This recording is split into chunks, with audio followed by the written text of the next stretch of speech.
मैं तो पाऊ को सिर पर लेके ऐसे सरपट भागो कि पूरे गोकुल में। अरे बड़ बोले, इस समय तो बड़ी बड़ी मत भागो। पर असली लाभ तो वानर महाराज ने उठाया है। पूरी की पूरी मटकी अकेले लेके निकल लिए। ये हमारी प्रतीक्षा कर रहा था ताकि हम माखन बांट सके। हमारे साथ ना दाऊ, उनके साथ।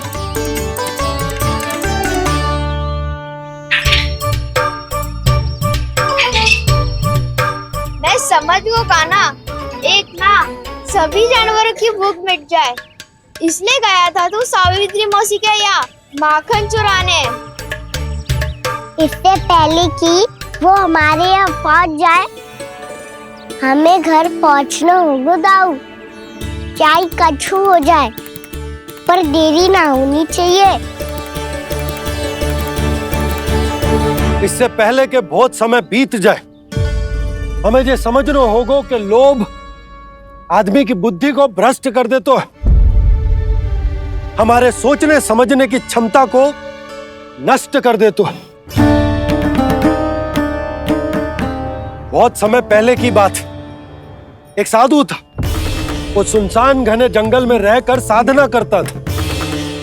ब्रह्म ज्ञान को प्राप्त करने ही वाला था कि अचानक से एक दिन उसे एक सुनहरी बिल्ली दिखाई थी। उसने उसे देखो तो सोचो कि ये तो बहुत सुंदर है, इसे तो मेरे पास रहना चाहिए। और उसने उस बिल्ली को अपने पास रख लिया। फिर उसने सोचो कि इसे तो दूध की आवश्यकता होगी और उसके लिए गाय की, तो उसने एक गाय भी रख ली। अब गाय को चारे की आवश्यकता होगी और चारे के लिए भूमि की। नारायण की कृपा से भूमि का प्रबंध भी हो गयो। अब भूमि को जोतनो है, चारा उगानो है, चारा काटनो है और उसे गाय को खिलानो है। गाय को खिला के उसे दूध निकालनो है और दूध निकाल के बिल्ली को पिलानो है। कार्य बढ़ गो। अब उसे लगो कि सहायता के लिए 2 जोड़ी हाथ और होने चाहिए, तो उसने विवाह भी कर लियो। कुछ समय बीतो और संतान हो गई और उसे एक बड़े घर की आवश्यकता अनुभव हुई। इसी प्रकार धीरे धीरे लोभ ने उसे अपनी छाया में ले लिया और वो नारायण की साधना कर ब्रह्म ज्ञान को पाने के अपने परम लक्ष्य को भूल गो। फिर अनेक वर्ष बीतने के पश्चात उसकी अपने गुरु से भेंट हुई। पहले तो उन्होंने उसे पहचाना नहीं और पहचानो तो उनने कही कि एक बार, बस एक बार अपने कर्तव्य से भटका था तू, और देख कैसे देखते ही देखते लोभ के जंजाल में गहरे ही गहरे धंसता चला गया। सोचो, कहीं उस व्यापारी को धन के लोभ में अपना वचन देकर आप सब भी जे ही भूल तो ना करने जा रहे। परिवार, घर द्वार, भोजन, सुख शांति, जीने के लिए आवश्यक जिस सब कुछ तो है आपके पास। इसीलिए मुझे चिंता हो रही कि जिस प्रकार उस साधु ने ब्रह्म ज्ञान प्राप्ति का अवसर गवा दिया था, आप सब भी इस लोभ में आकर अपना सुख चैन ना गवा दो।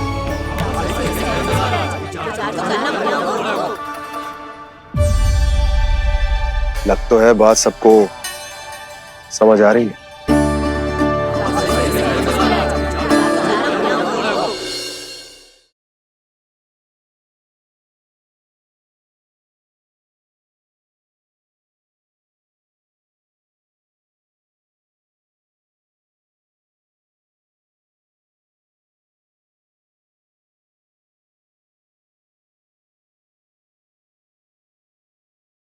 आपका काना माखन चोर ही है। उसने टोली बनाई है और उसका नाम भी रखा है चौर्य विद्या प्रसारण टोली, और आपका काना उसका अध्यक्ष है। बता काना, और किसके घर जाना है अब?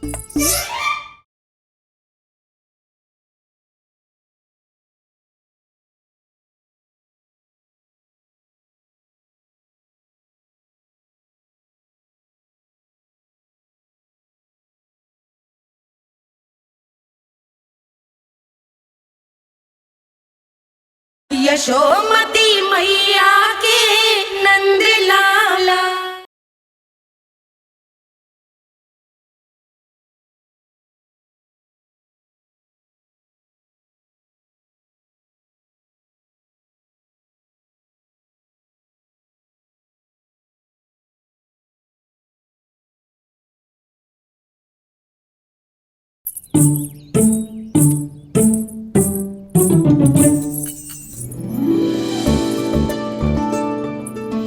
भाभी आसानी से ना मिलने देंगी कान्हा से, पर उसे देखे बिना रहा भी तो ना जा रहे मुझसे। कहाँ है वो? मुझ पे बहुत क्रोध है उन्हें। इतनी शीघ्र शांत ना होगा, उन्हें मनाना तो पड़ेगा ताकि मैं नंद भवन में फिर से बिना किसी रोक टोक के आ जा सकूं। पर क्या बोलूं, कैसे मनाऊं उन्हें?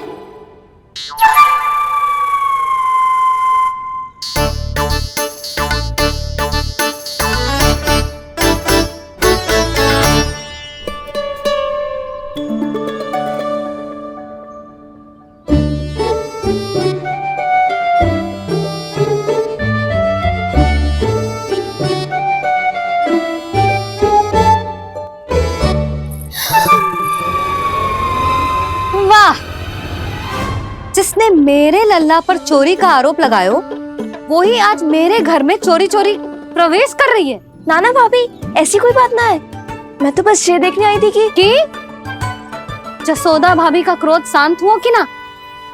सुन ले जानकी, मेरा क्रोध उसी दिन शांत होगा जिस दिन तू सारी गोपियों के सामने मेरे कान्हा पर लगाया आरोप वापस लेगी। चोरी करेगा तो आरोप ही लगेगा ना जीजी। फिर से आरोप? सावित्री, तू भी? कल तक मुझे ये थोड़ी पता था जीजी कि आपका कान्हा सच्ची में माखन चोरी में पारंगत है। आशा करता हूं कि आप सभी को नंदराज का विचार और संदेश सही से समझ आ गो होगो।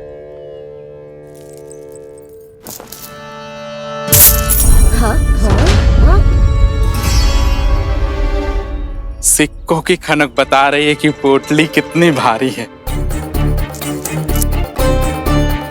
एक ही दिन में कितनी वजन पा गई जे।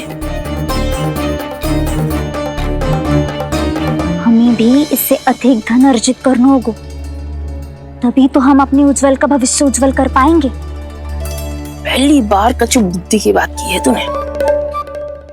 नंदराज, हमारे मन में आपका बहुत सम्मान है, पर हम जो करना चाह रहे हैं वो लोभ ना है, वो तो विकास है। हाँ नंदराज, हम अपना और अपने संतानों का भला बुरा सोचे बिना कब तक अपना जीवन इस प्रकार जीते रहेंगे? फिर पिछले 4 वर्षों से हमने आपको कर भी तो ना दियो है। मुझे तो लगता है कि नंदराज की बातों पर शांति से सोच विचार के बाद ही कुछ निर्णय लेना चाहिए। ऐसा मौका बार बार ना आता। नहीं, हमें सोच विचार कर निर्णय लेना है सबने।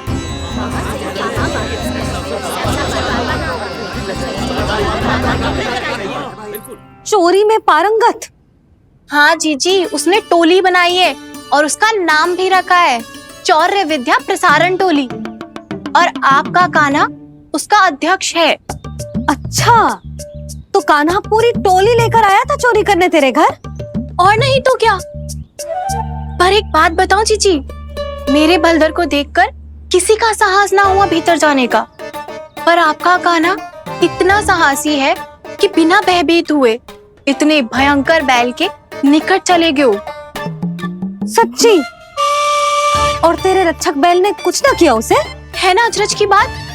क्रोध के स्थान पर वो तो उसके सामने ऐसे झुको जैसे कि प्रणाम कर रहा है? और जीजी, आपका कान्हा साहसी ही ना, बहुत चतुर भी है।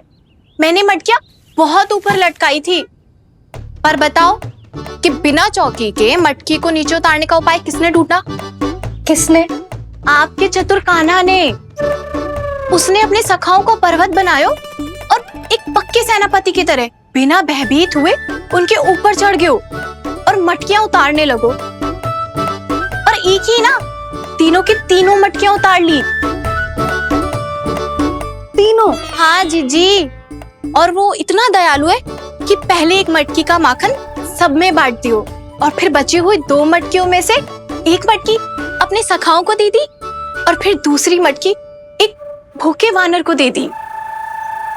और फिर जब मैं उसके सामने जाके प्रश्न करने लगी तो उसने मुझे अपने तर्कों के जाल में उलझाया और बड़ी आसानी से सिद्ध कर दिया कि वो तो परोपकार कर रहा था।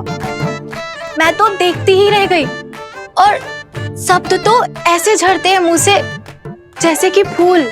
रुक जा सावित्री, पहले तू ये निर्णय ले ले कि तू मेरे लल्ला का गुणगान करने आई है कि उसकी निंदा करने?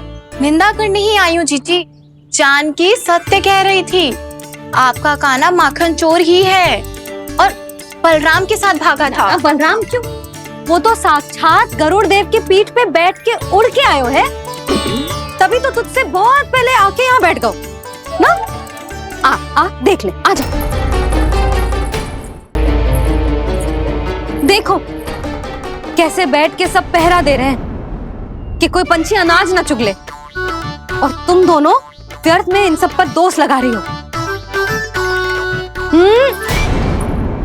कान्हा के निकट जाने का प्रयास भी मत करना।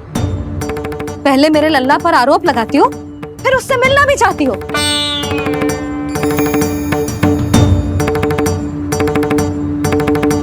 पर जीजी चोरी, अरे उसे तो चोरी का अर्थ भी ना पता होगा। तुम दोनों को नारायण का भय भी ना है क्या?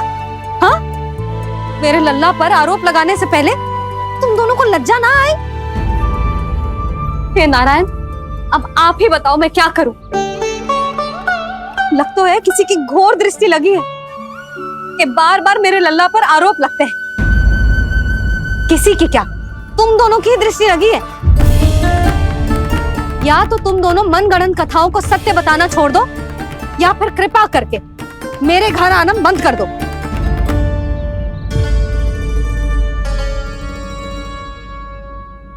अब दोनों मुंह क्या ताक रही हो? हाँ, जाओ यहां से। और तुम दोनों नंद जी की सभा में क्यों ना गई? हाँ,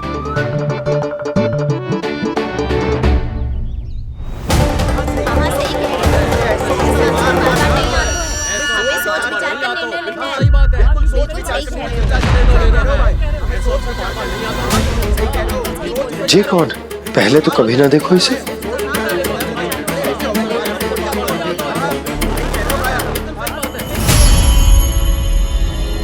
कहाँ को?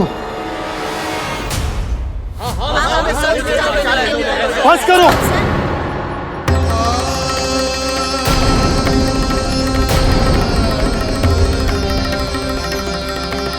मेरी आंखों के सामने मैं गोकुल में इस तरह फूट पड़ते ना देख सकता। राजा हूं मैं, परंतु आज तक मैंने कोई भी निर्णय आप सब पर ना थोपो और ना ही आज थोपूंगा। मुझे पता है आप सबके पास कल सूर्यास्त तक को समय, इसीलिए मेरी विनती है कि आप घर जाकर रात्रि को इस बात पर पुनः विचार अवश्य कीजिएगा। सोचिएगा कि कोई भी व्यापारी अविश्वसनीय रूप से सस्ता क्रय विक्रय क्यों करेगा जब तक कि उसका कोई छुपा हुआ लाभ ना हो। हमें सोचना होगा कि कहीं हम उसके बिछाए जाल में फंस तो ना रहे।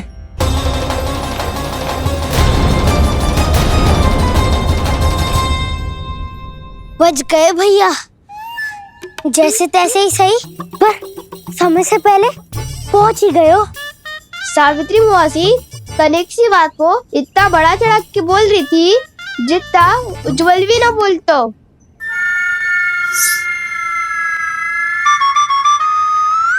वैसे आनंद तो बहुत आयो, सच्ची। हाँ, बेहतर लगा तो माखन भी तो मिला और परोपकार भी होगा। बता कान्हा, और किसके घर जाना है अब?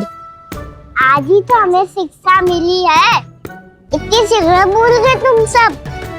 लोग के चक्कर में पड़ोगे तो फंसोगे। लोग के चक्कर में पड़ोगे तो फंसोगे।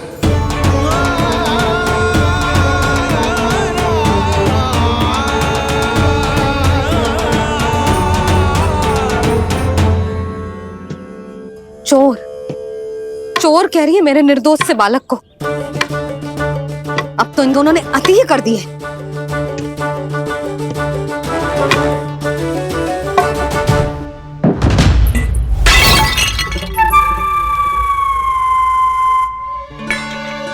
से भी अभी फूटना था।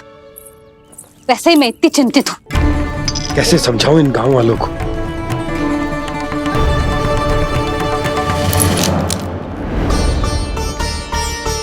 कोई समझने को तैयार ही ना है। लगता है सबकी बुद्धि भ्रष्ट हो गई है। सही कह रही हो यशोदा तुम। मुझे तो लगता है कि सोचना समझना ही छोड़ दिया सबने। अनेकों तर्क देके समझा दियो, सिद्ध कर दियो, पर इनकी मोटी बुद्धि में कछु आतो ही ना है। यशोदा तुम तो तर्क की कह रही हो, मैंने तो उदाहरण देकर समझाने को प्रयास किया, पर अपनी बुद्धि के आगे कछु ना समझ में आ रहा इन गांव वालों को। क्या सारे के सारे गांव वाले मेरे लल्ला पर आरोप लगा रहे हैं? जी क्या कह रही हो तुम? मैं तो गांव वालों की बात कर रहा हूं जो नारायण के नाम पर वचन देकर उस अपरिचित व्यापारी को अपने दूध, दही, घी, माखन सब देने को तैयार है। लो कर लो बात। मैं गोपियों की बात कर रही हूँ जो लल्ला पर माखन चोरी का आरोप लगा रही हूँ, और आज तो सावित्री ने भी लल्ला को माखन चोर कह के पुकारो है।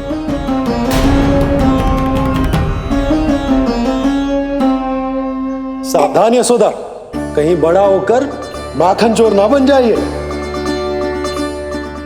अच्छा, ये सब आप छोड़ो, स्त्रियों की बात है, मैं संभाल लूंगी। आप ये बताओ सभा में क्या हुआ? गोकुल में फूट पड़ गई यशोदा, लोभ की फूट।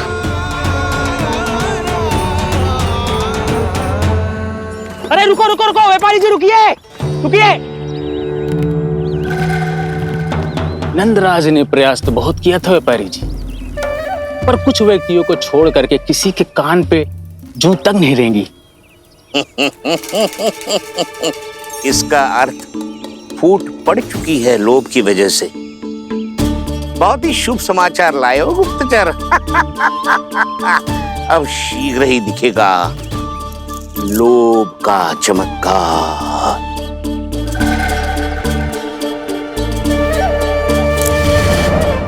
लोभ से बचने को जो पाठ हम कान्हा को पढ़ा रहे थे ना, आज वही पाठ मैं इन गांव वालों को समझाने में असमर्थ रहा। आप चिंता मत करो जी, धीरे धीरे सब ठीक हो जाएगा। तब तक बहुत देर हो जाएगी यशोदा। ये गोकुलवासी मेरे अपने, उन्हें अपनी आंखों के सामने मैं भूल करते ना देख सकता।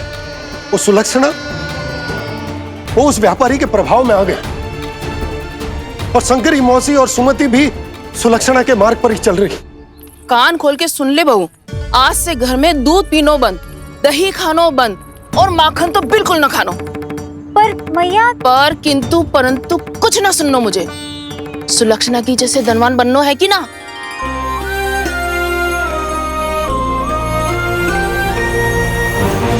तो फिर जैसा मैं कहती हूँ वैसा कर, तभी तो अधिक से अधिक दूध, दही, माखन बेचकर अधिक से अधिक धन अर्जित कर पाएंगे हम। सुलक्षणा को उस व्यापारी की तरह धनवान बनना है, और शंकरी मौसी को सुलक्षणा की तरह। ऐसे तो पूरा गांव ही लोभ में पड़कर कल उस व्यापारी के पास पहुंच जाएगा। अब तो फिर स्त्रियों को मुझे अपने ढंग से समझाना पड़ेगा। अब गोकुल वासियों को चाहे कोई भी कितना भी समझा ले, बुझा ले, ज्ञान बांटे, उन्हें केवल एक ही भाषा समझ में आएगी, लोभ की भाषा। लगता है आपके पास बहुत उत्तम योजना है व्यापारी जी। सब झटक लूंगा।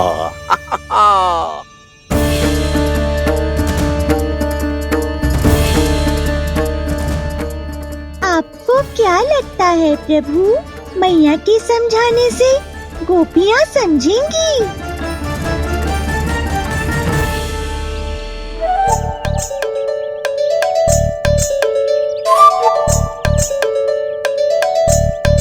कान्हा, और कितनी प्रतीक्षा करवाएगो?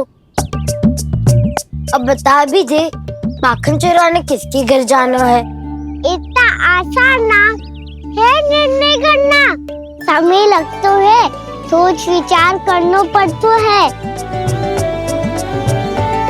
पर ये निर्णय किया कैसे जाए पता है मुझे।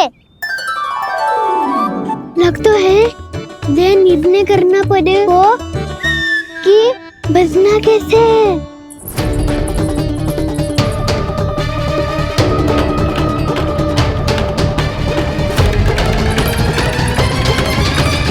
सावित्री मौसी ने हमारे 14 विद्या प्रसारण के बारे में सबको बता दियो क्या?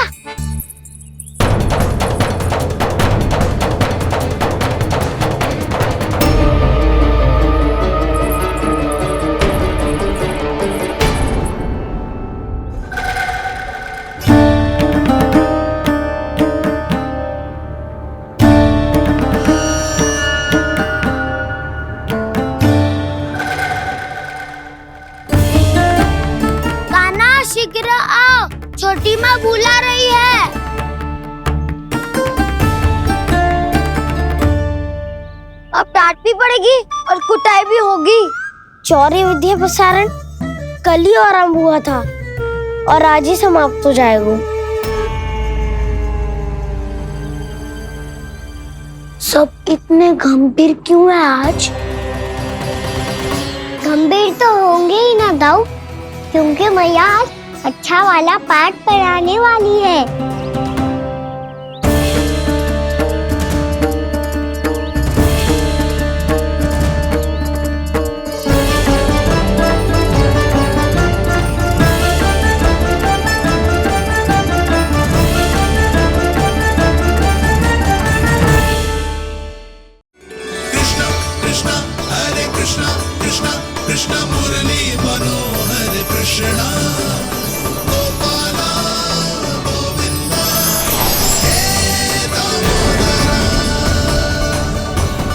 भाग्यो,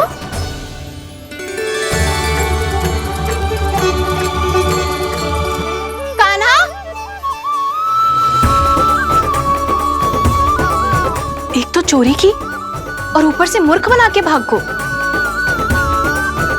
ये ठीक ना है, मुझे यशोदा जीजी को बताना ही होगा, और वो भी इसके घर पहुंचने से पहले।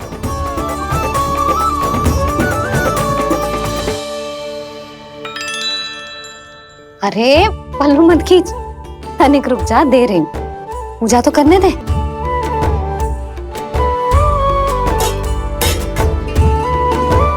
ले, अब जितना मन करे उतना प्रसाद खा।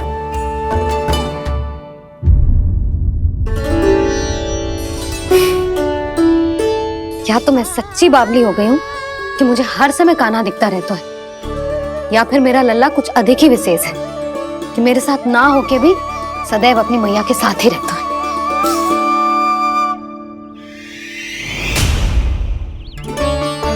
आज तो कैसे प्राण बचे, नारायण ही जानते हैं। आपका कान्हा माखन चोर ही है, उसने टोली बनाई है और उसका नाम भी रखा है चौर्य विद्या प्रसारण टोली, और आपका कान्हा उसका अध्यक्ष है। पता कान्हा, और किसके घर जाना है अब? लगता है सबकी बुद्धि भ्रष्ट हो गई है। सोचना समझना ही छोड़ दिया सबने। अनेकों तर्क दे के समझा दियो, सिद्ध कर दियो, पर इनकी मोटी बुद्धि में कछु आता ही ना है। अपनी बुद्धि के आगे कछु ना समझ में आ रहा इन गाँव वालों को। क्या सारे के सारे गांव वाले मेरे लल्ला पर आरोप लगा रहे हैं?